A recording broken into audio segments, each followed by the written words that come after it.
సోదర సమానులకు మహిళా మూర్తులకు IVR news channel తరపున స్వాగతం సుస్వాగతం.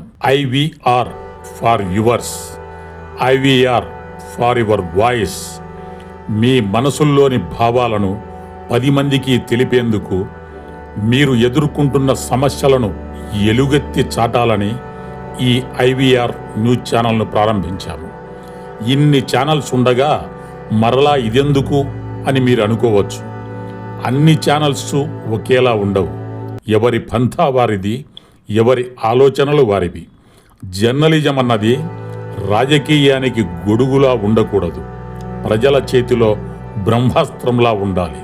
అప్పుడే ప్రభుత్వాలు బాగా పనిచేస్తాయి, ప్రజలు సంతోషంగా ఉంటారు. రవికాంచని చోటు కవికాంచున్ అన్నారు పెద్దలు. అలాంటి కవి కూడా చూడలేని సమస్యలను జర్నలిస్ట్ చూడగలడు. మా ఛానల్ వరకు మీరే పాఠకులు, మీరే వీక్షకులు, మీరే నడిపించే రథసారథులు. మన రాష్ట్రాలలో వీధి వీధికి సమస్యలున్నాయి, గ్రామ గ్రామానికి సమస్యలున్నాయి. అన్ని సమస్యలు ప్రభుత్వ పెద్దలకు తెలిసి ఉండాలని లేదు.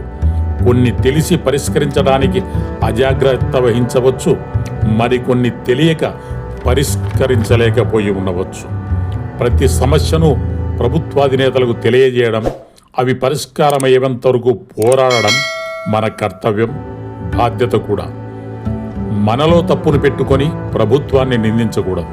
ఉదాహరణకు, మనకి ఏదైనా పని కావాలంటే ఒక ఉద్యోగికి అంతో ఇంతో సమర్పించుకొని పని పూర్తి చేసుకుంటున్నాం అంటే లంచగొండితనాన్ని మనమే ప్రోత్సహిస్తున్నామన్నమాట.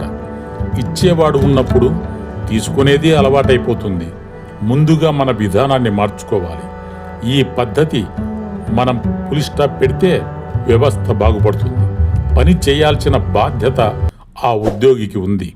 చేయకపోతే ఒక పౌరునిగా అతడి చొక్కా పట్టుకొని నిలదీసే హక్కు మీకుంది. ఈ విధానానికి ఎవరో ఒకరు ముందుగా ఒక అడుగు వేయాలి. అప్పుడే ఆ అడుగుతో వేలాది అడుగులు కలిసి నడుస్తాయి. సో మిత్రులారా, మా ఛానల్కు మీరే ఇకపై జర్నలిస్టు వీరులు. ఎక్కడ ఏ మూల ఎలాంటి సమస్య ఉన్నా వీడియో తీసి వివరాలతో మా ఛానల్కు పంపండి. అవి ప్రభుత్వానికి తెలిసేలా చేసి మా వంతు ప్రయత్నం మేము చేస్తాం. మీ మనసులోని మాట మా నోట. మీ ఐవీఆర్ న్యూస్.